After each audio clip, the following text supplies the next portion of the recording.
This podcast is for informational purposes only and is not intended to replace professional medical advice or be a substitute for therapy. Please contact a mental health professional as needed. If you are in need of urgent or emergency health care, please contact your medical and or mental health provider, call 911, or go to your nearest emergency room. The information presented in this podcast does not reflect the opinions of those with whom Dr. Ellick might be affiliated as an employee, consultant, or colleague, past or present. Welcome to another episode of From Mayhem to Mindset with Dr. Laura. I am your host, Dr. Laura Ellick, and today I have a very esteemed guest with me today, Dr. Alejandro Miquel. Yes, right? Well, you even pronounced it right. Yeah. A proud West Palm Beach native and third-generation physician, brings over 20 years of experience in healthcare leadership and patient-centered care.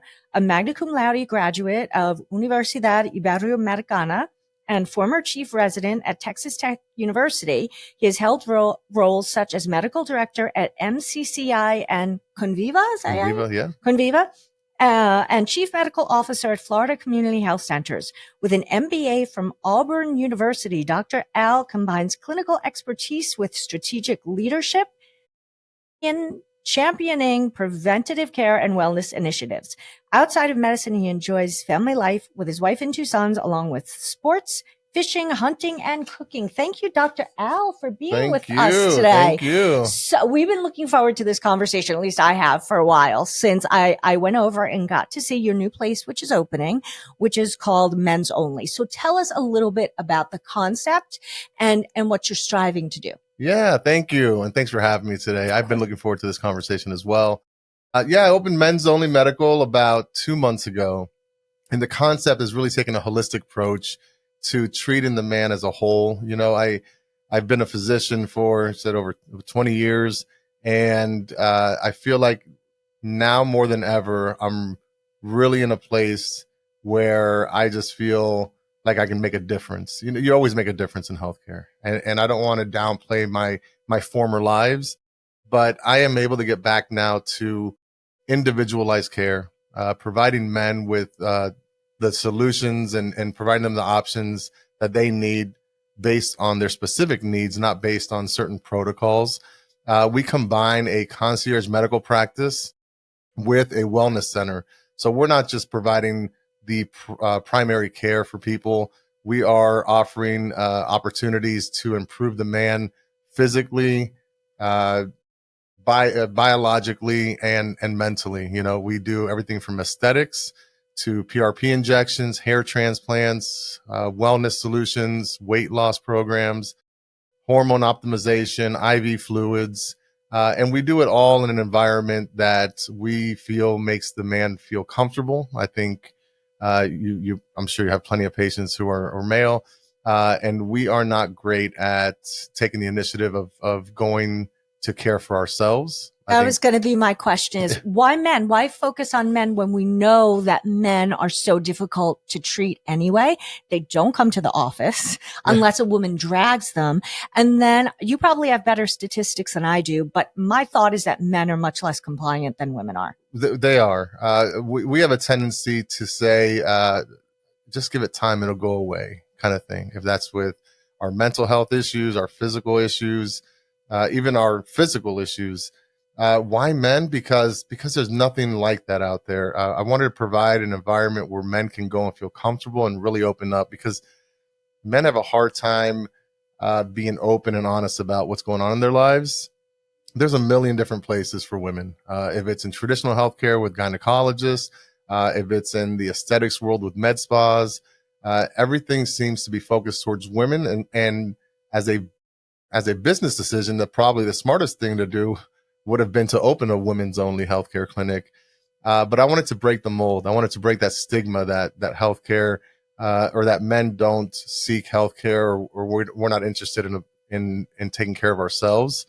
I think one of our biggest obstacles is just not feeling comfortable where we go, you know? So how do we do that? How do we bring the men in and make them feel like their healthcare is worthwhile? Well, I think as a trend, it started already in just with this whole holistic and longevity approach. I think men are more interested in hearing how they can live more fruitful lives without the promise of throwing a bunch of prescription medications at them. We're providing men with solutions that are, again, more holistic. We're going more in the naturopathy. We're going with the wellness approach. Because I do think men do want to look good. We do want to lose weight. We do want to regain our youth. And it's kind of like that Al Bundy syndrome. I think men are just tired of feeling like the guy who played high school football and their better days are behind them. Really, once you start hitting your 40s, there's so much life left. And what we focus on is quality of life, not quantity of life. If that makes sense. It doesn't make sense to me to live until you're 100 if you're on 100 different medications and have people caring for you. We want to make sure that people, or men in particular in this case, live fruitful lives, that they have all the energy they need, that they can get back in shape and really take care of themselves so they can prevent the need for prescription medications and even have an opportunity to get off some of the prescription medications they're already on. So this is a question that comes up from a lot of my female patients. The men, they'll cop to it. Tell me about low T in men. It's huge. Oh, it is. It is huge, and I think as much as it's being talked about these days, the idea of it isn't really being discussed. Everybody knows women go through menopause. I mean, it's just a known fact. And hormone replacement therapy in women has been a treatment option for decades. Until more recently, where they did a study that showed that there was a slight increase in certain types of cancer with women when they got back on hormone replacement, where if you really look at it now, the increases are so minimal that I think women should make a very educated decision and give themselves a chance for hormone therapy. When we talk about men, we just talk about low T, but we don't talk about the fact that men go through andropause. It's similar to menopause, where as you get older, your levels of testosterone go down. Men will start to feel it in their energy levels. They'll start to feel it in their inability to lose weight, even though they're doing the same things they used to. Their libido. We all go through it and almost kind of concede to the fact that it's just part of getting older. But it doesn't have to be that way. So you can actually responsibly treat the low testosterone in men and have them regain some of that youth, some of that energy back, get them back in an active lifestyle.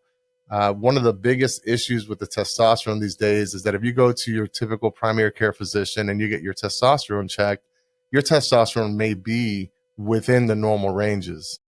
But what they don't go further and tell you is that, yes, you're in normal ranges, but your testosterone has dropped significantly from what it was 10, 20 years ago. So if the average range, normal range is from 250 to 850, and you go in and you're at 315, the insurance company doesn't want to pay for the prescription because... But we don't know what you were before. You could have been correct. Always in the 800s. So this is like a significant drop for you. Significant drop. So what we want to do is we want to get you on a regimen where we are getting you back up to what I consider normal levels in the higher ranges, and do it responsibly, where we're checking your hormones periodically and we're adjusting the doses to make sure that you're within those responsible levels. Here's one of the things that I think is really interesting too, is I hear even women say, well, I've gone to my OBGYN. They don't want to start me on hormones, or they don't exactly know how to do hormone replacement. It seems like functional medicine is taking over this particular arena. So I have to ask you, as a human being and as a doctor, why do we focus so little on sexual health as we get older? Like, I think of the Golden Girls, man, and they were going at it till the very end, right? And so that was like controversial at the time, to think that somebody over, I think one of the characters was 45 at the time, that someone over 45 could actually want to have sex. Right. Why is that such a big deal? I think part of it is that there's always a stigma attached to sex, and the other thing is it's and I almost hate to say it, it's not attractive to think of older people having sex. We've sexualized the world these days, and just go to the villages, man. They're having sex all over the place. I heard about the what are the loofahs or whatever that hang from the golf carts. No, it's a real thing. And in order to really feel good as a human being, and again, taking this holistic approach to people, you have to feel fulfilled in every aspect of your life. It's great to eat good. It's great to feel great. But if you're not satisfied in every compartment of your life, including sexually, then something's missing. And you're never going to feel 100% at your ideal level unless you are fulfilled physically, mentally, and sexually. And I just think that people have downplayed it because it's almost an expectation that as you get older, uh, you have less sex. I mean, even us as children, nobody wanted to think about their parents, Right. in that regard, or their grandparents as that. It's just not. It's not sexually appeasing. But the reality is that we all do it.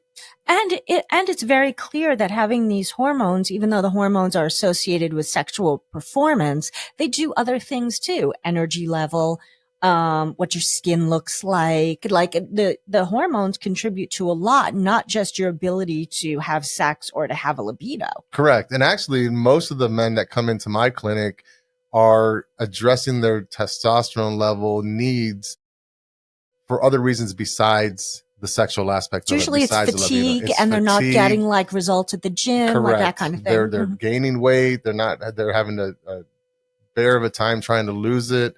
Their energy levels are low. And as we get older, there's a lot more demand on you. And stress is one of those things that can actually lower your testosterone as well. And once you hit your 30s and 40s, you're trying to build a business. You're trying to care for your family. You have all these financial stresses, all these things that I'm sure you're very familiar with and I'm sure hear about all the time. So, it's something you definitely want to take a look at. It's something that you definitely want to address. The important thing is you want to treat the individual, not a number, because when you get into that game, you miss a huge percent of the population that could really benefit from that type of treatment. Here's what's interesting too, that people tend to forget. If you're treating one person, you're actually treating the couple. That's absolutely true. Right? Because if the guy is having issues, either with his health, his blood pressure, his testosterone, whatever, you can be sure that it's affecting his relationship with his partner. 100%. So sometimes the women come in and they'll say, can you get my husband to the doctor because I know something's going on and it's affecting both of us. It is, and I think, again, men have a hard time being truly open about things. And even though most men that come in for testosterone are coming in because of low energy, difficulty losing weight, the ones who do open up and admit that the libido is not where it used to be, their biggest concern is that their wives aren't being satisfied or their girlfriend isn't being satisfied.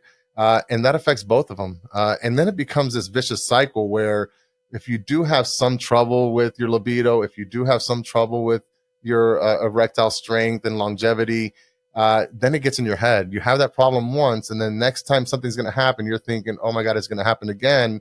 And you're actually contributing to the problem. And that's where the mental health component comes in too, because the anxiety builds on itself. Before you know it, you have an issue. So I know doctors have a tendency to be protective of each other in the medical field, as they should be. But I have an important question to ask you, which we will get to after we take this short break. So here's the big question that I have. What is wrong with primary care today? Why is it not working? There's so much wrong with primary care these days.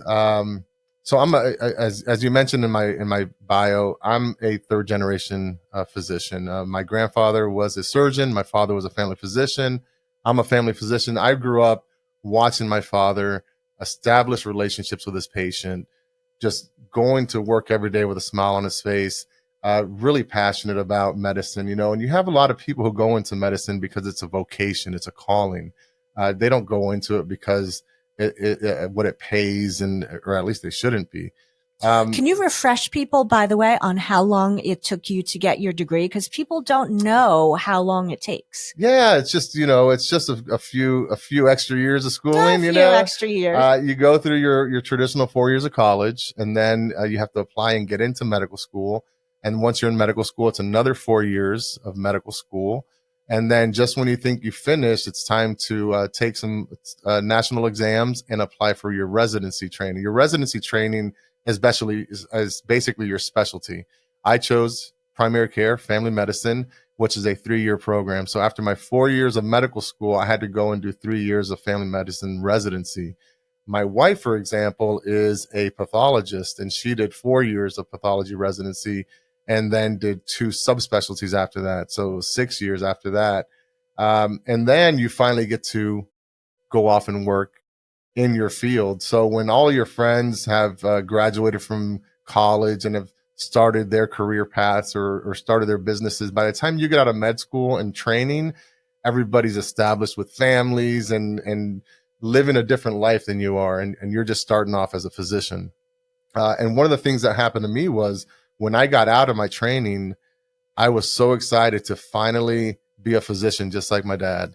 And I got my first job as a doctor and quickly realized that this was not my dad's healthcare system anymore. And we can get into this in a little bit. My dad passed away in 1996. He had a heart attack. It was starting my second year of college, and he passed away. And when my dad passed away in 1996, he was making more as a physician than my wife and I were making together as both physicians in 2012. And it's just one of those things that I haven't seen that in any other profession, where the amount that somebody makes has decreased over the years, and then all the costs have increased.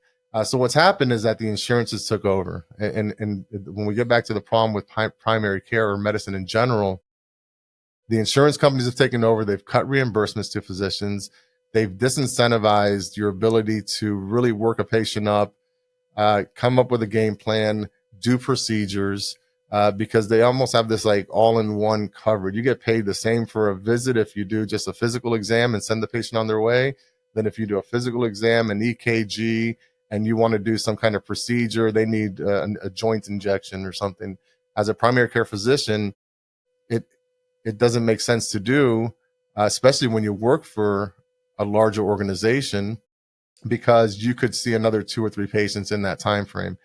And once you get on that treadmill of primary care as an associate physician working for somebody else, it's really difficult to get off of it.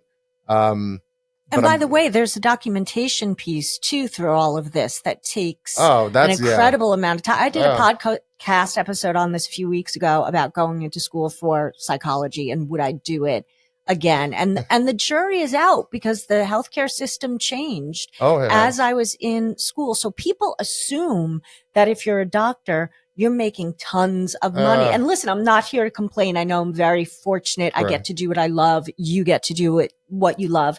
But the assumption is that you're going to have a cushy life or even a comfortable life. That's not there anymore. If a health insurance company only wants to pay you $40 for a physical. No, you're absolutely right. I think there's a huge misconception that, again, my wife and I are both physicians. We don't need to check our bank account when we fill up the tank with gas or go to the supermarket. But at the same time, we do have to watch our money. We do essentially live check to check. Maybe our mortgage is a little bit higher than the average household income. Maybe our car payment's a little bit higher than the average household. But we still have the same stresses that everybody else does. Besides those reimbursements going down, they're forcing you to see more patients during the day in order to cover the overhead. So now you're seeing patients every 15 minutes. If that. If that. And people will show up late. People will walk in. It cuts into the time. You're always running behind. So there's always that stress. You don't get enough time to actually get to know your patient. So what you're doing is you're following these protocols established by the insurance companies, by the government, and you don't even get to address the patient's needs. Like one of the things that we were always taught in med school before I got into this ugly world was, you get 80% of your diagnosis from a good history and physical. Absolutely. And you're not able to do that. And the patient is still trying to scream at you as you're running out the door. But wait, what about this? Yeah. Right. So you're sitting there saying, oh, your blood pressure side this. Oh, we're going to do your blood work today. And then you're walking out and they're like, but I didn't get to tell you about this pain I've been having for 5 years in my back. And you either make the decision to sit there and cut into the next patient's time, or have to reschedule that patient to come back in, because in my opinion, that's another way to bill for another visit for the company you're working for. And it gets extremely frustrating. And I want to make this very clear that people blame the doctors, right? It's not the doctor. It's the system that's been set up. So I want to make that part very clear. But you went with men's only. I did. To get you out of this. I had so to get tell out us of it. how your place works. I had to get out of it. So again, my father was a family physician, had his own private practice here in West Palm Beach. And that was something I always aspired to have, was my own private practice and have my own patients, establish that relationship with them and be able to help them the best I could and achieve their goals. So the only way I can do that as a primary care physician right now is to go into a concierge model, is to do something like men's only medical, because if I did a traditional private practice in primary care, I would still be forced, even as a solo provider or in my own private practice, to see too many patients and not give them the time that I needed. In men's only medical, I get to make all the rules. You know, my patients can come in for a half hour or an hour at a time and really get to know them. I get to know what their goals are, not what any, plug-in health insurance names goals are, or fulfill their metrics. I have the opportunity now to address the needs of my patients, even if it's not based on specific numbers, like we talked about with the testosterone. I can make the decision I can help them make the decision with the information I give them to address a low testosterone level, even if it is within normal limits, because we're treating the individual. It's something that has brought a great amount of joy back into my life, because for me, when all of my friends, when we were little kids, and talking about they want to be an astronaut or they wanted to be a professional baseball player or whatever it is that kids dream of being, I always wanted to be a doctor.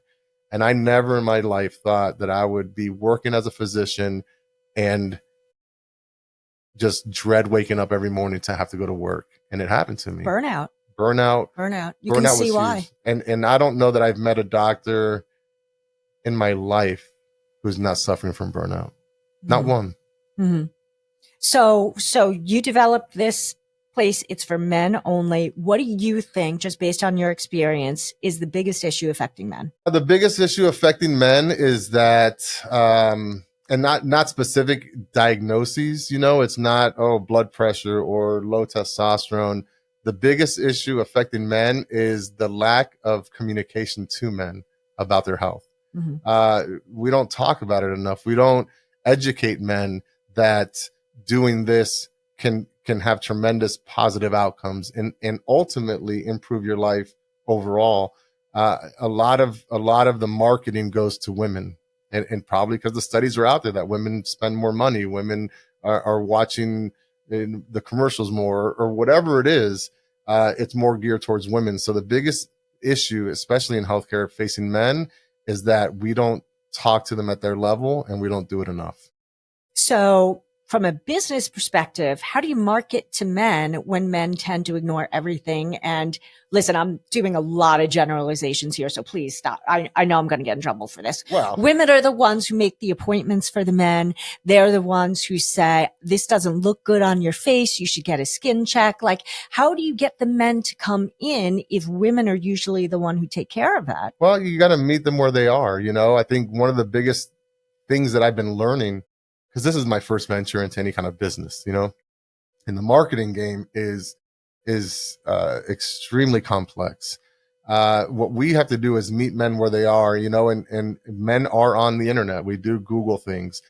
So it's making sure that you make yourself visible when they're looking for certain things. If it's, hey, I can't see these gains in the gym. I can't lose weight. My energy levels are low. My libido's low. My hair is falling out, all these kind of things. You have to address the most common issues that men care about. Men don't care about the new blood pressure pill that just came out.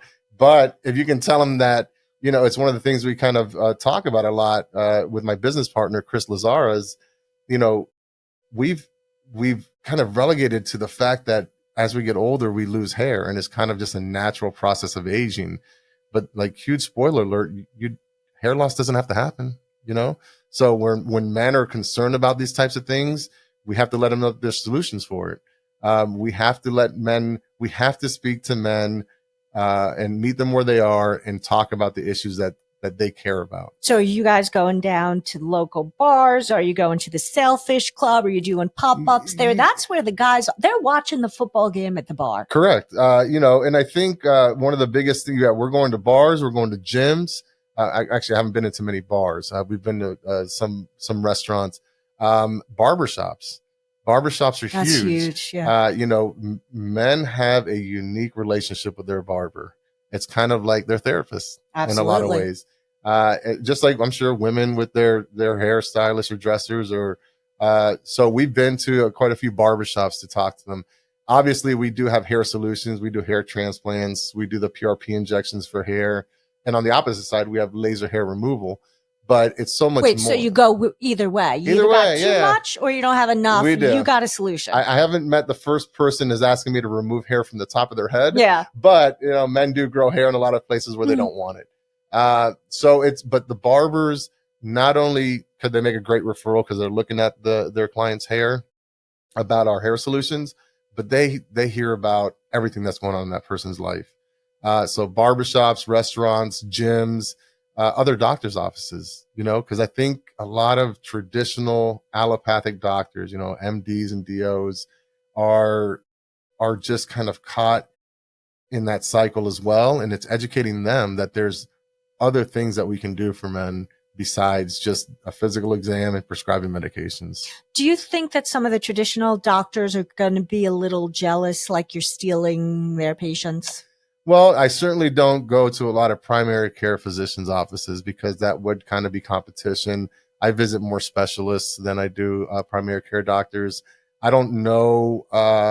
I think deep down inside, most doctors would be more, and I'm not saying that they're jealous necessarily of me, but if they are, it would be more along the lines of not that he's stealing my patients, but that I'm doing something that they themselves would want to be doing.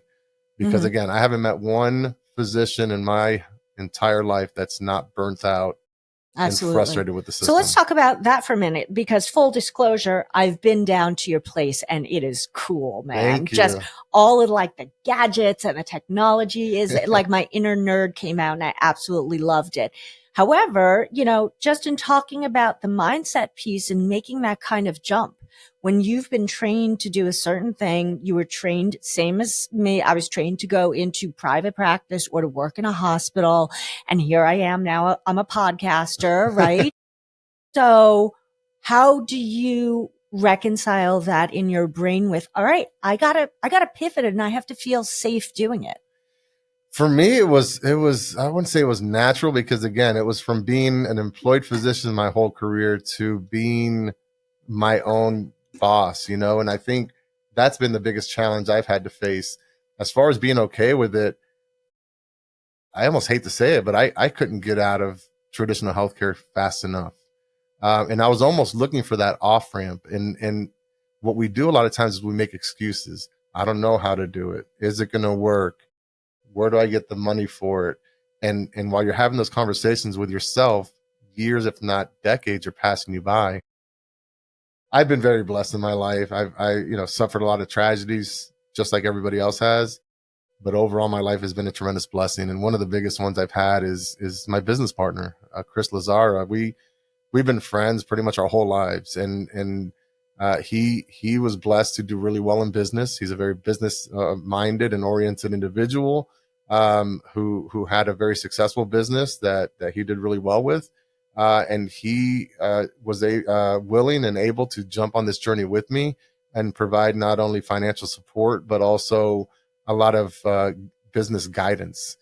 So for me, that's what helped facilitate this whole thing, because I think I was making excuses for myself over many, many years out of fear to not take that leap of faith. Fear will always kill any motivation that you have, right? Because as you were saying, you could sit there and be like, well, what if, or where am I going to get the money, or how is this going to happen? And then it's just paralyzing. It is absolutely paralyzing. And it got the best of me for a lot of years. And I don't like to look back and say, regret some of those, decisions or lack of decisions. But being on this journey now, if somebody said, hey, don't you wish you would have done it sooner? Absolutely. I wish I would have done it sooner. It sounds so basic to say, but the difference between people that do and don't do is that they just do it. You know, it's, you can have the best idea in the world, and unless you put it into action, it's just an idea. You know, it's One of the things I'll often tell people, and even like with my kids, do it and then we'll figure out how to make it happen. yeah. I mean, you just have to, you know, and really at the core of that is you just have to believe in yourself. And that's one thing that I've always had as a belief in myself. I feel like I may not know the business side of it, but I know that I can talk to people. I can relate to people. My experience as a physician with my patients, I've been able to earn their trust. I've been able to help them out. I knew that if I opened my own place, it would be successful. It was just not knowing how to do it. Another thing that I've been making excuses for, and I know that you're an author yourself, is I've been wanting to write a book. And every time I think about it, I'm like, I don't know the first thing about writing a book. Do I start with the table of contents? Do I start with the chapters? What do I call those chapters? What do I talk about in the book? Instead of just putting words to paper, I just keep talking myself out of it. And I think I have a great story to tell. If you don't mind, the whole thing with my dad, he was like many people. He was my idol, my mentor. He was amazing. He worked his butt off, but he never missed a basketball game, a baseball game, a football game, all that while having his private practice, being the medical director of 2 different nursing homes, admitting and discharging his own patients in the hospital. Back in the good old days of medicine, you could do that. And then I had gone to Tallahassee to visit friends, Chris Lazaro being one of them. We were on our way back, my friends that went up to visit our other friends. And I got home at 11 something at night, went upstairs. My dad was in his room. I gave him a hug and a kiss, told him I'm home. I love him. Mom was in the bathroom, knocked on the door. Mom, I'm home. I love you. And then I went downstairs, and as soon as I unzipped my bag, I heard a commotion upstairs. So I run upstairs, and my dad was on the floor, and he had suffered a major heart attack. Um, you know, my mom was freaking out. I started doing CPR from whatever I saw on TV because I was only a teenager at that time. And we lost him. He passed away in my hands or in my arms that day. So sorry. Yeah, it was tough, you know, and it was just one of those things though that kind of gave me that kick in the butt that I needed. Because then I started thinking my mom's by herself, my brothers are there. My one brother was still in high school, the other one was in college. I couldn't be a burden to my mom. Always wanted to be a doctor. At that time, I was drinking and partying and not doing what I needed to do to get into medical school. And I had a cousin who was in the Dominican Republic, and I said, let me go check it out. So my dad passed away in October, and in January I had started my path down med school. So the title of the book I want to write is called The Death of My Father, The Birth of My Dreams, because holy cow. I mean, that's amazing right there. I wanted to be a doctor my whole life, but so people always talk about, wouldn't it be great if your dad was around, you guys be practicing together and he can see all your successes? And the reality is, I don't know if my dad was still around that I'd be sitting here talking to you right now. You know, I don't think I would be. I was not doing what I needed to do. Maybe eventually I would have became a doctor, but I certainly wasn't doing those things at that time. So God has an interesting way of kind of pushing you in the right direction. Putting Absolutely. you on your path. Absolutely. Yeah. So tell us a little bit, switching gears, what's some of the coolest tools and gadgets you have at your place? You know, come on, you're number one. There's got to be one that you love. Wow. One of the things we wanted to do was make sure that we brought in all the latest technology. We have some amazing equipment at our center. I would say my favorite thing is our Hearts Fusion AI robotic assisted hair transplant machine. That was pretty cool. That thing is just, it's amazing. The way that it can scan your head, identify the follicles by density, color code them so that when you're harvesting them, you are separating the ones that have 1 hair versus 2 hairs versus 3 hairs, etc. It has a simulator to show what you would look like if you added X number of follicles to a certain area of your head. It really just has revolutionized the hair transplant game. It makes the procedure much quicker than the traditional punch biopsy and forceps and removing the hairs. So that's probably my favorite. My second favorite is we have this Vizia face scan, and it literally will just It takes 3 pictures of your face from the front, from the right, from the left, and it'll tell you from the number of pores you have on your face to the wrinkles to the spots underneath the surface of the skin. It'll show you where you have sun damage, your UV damage. It'll show you where you have brown spots, red spots, rosacea. It shows you everything. It gives you your true skin age versus your biological age. And it also also has a simulator that shows you what you'll look like 10, 20, 30 years down the road if you don't do anything to your skin.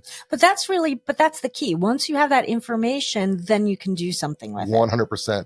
You know, and it's not like a piece of equipment that we use to upsell people. It's not like, oh, we put you on here and now let's get you into the laser machine, or let's do IPL treatments or the Morpheus or microneedling or Botox or any of the other things that we offer there. It's to give the person like the information, the true reality of what's going on with their skin. We live in South Florida, and the number of people who are just golfing and boating and fishing, and the sun does a number on your skin. Sort of smoking and some of the other things. Yeah. And everything. Yeah. Mm-hmm. So we are able to provide people with the information and a solution. And it may not be a treatment that we offer. It may be some kind of topical thing that you're just going to get at the store that we prescribe for you. Maybe it's a type of treatment that we don't even offer at our place, but we're going to be honest with you, and we're going to, knowledge is power. So you find out what's going on, and we can find out what to do about it. So tell everybody, where can they find you? Are you guys open? What are the hours? Yeah, the Men's Only Medical is located in downtown West Palm Beach, in the heart of downtown on Dixie between Banning and Clematis. We're open Monday through Friday between 8 a.m. and 5 p.m. Our concierge patients, we're available to them 24/7, 7 days a week, 365 days a year. You can call me at any time. You have my private number. I'll answer the phone. If you need to come in after hours or on a weekend, we can take care of that. We're really excited to just make men great again. Oh, I love that. Yeah. I love that. So can someone just walk off the street and be like, hey, let me check out what you guys Yes, have? Absolutely. If somebody wants in-depth information, we always recommend to call, make an appointment so we can do a free consultation, but we'll give you a tour of the place and we'll talk. I'll sit down and talk to you in our lounge, our beautiful lounge. It's beautiful, guys. It's beautiful. It is beautiful. And it's real manly, and it's great. We can have, share a drink. We can have a conversation. But you can also just walk in off the street, and I'd be more than happy to have the same conversation and tour, as long as we don't have other patients in. And what's the phone number of the place? Where can they call to make an appointment? It's 561-725-0206. Dr. Al, it has been a true pleasure to have you here. I love the idea of making men great again. Listen, men were great. They just lost their way. They really just lost their way. The focus has been on women taking care of themselves and men kind of just, doing the Al Bundy thing. Yeah. It's time for men to reclaim themselves. And that's body, mind, and spirit too. Like, you're talking about the body stuff, but the emotional piece, all of that, when you start working on any one piece, all of the others are going to develop too. They do, and I think as a society, we've been doing a disservice to men. There's been this huge push to emasculate men in the past decade or so. To talk about toxic masculinity, like it's almost like a bad thing to be a traditional man, to hold doors open, to be manly, to be strong. I miss that. Come on. I'd say I miss it, but I haven't subscribed to it, but I miss it as an understanding, as a, something that people yearn for. And I think that's what we're trying to do, is bring it back. Thank you so much. Can't wait to see all of the good things that are going to happen for you and for Men's Only. Don't forget to tune in to the very next episode of From Mayhem to Mindset with Dr. Laura. Peace out. Thanks for joining us on From Mayhem to Mindset. If you found today's episode helpful, be sure to subscribe wherever you get your podcasts and leave a 5-star review. It really helps spread the message. Want to dive deeper? Check out my book, Wisdom from the Universe, available now on Amazon. And if you're looking for a speaker to inspire and transform, I'd love to connect. Visit www.lauraellick.com to learn more. Remember, you don't have to just survive, you can thrive. See you next time.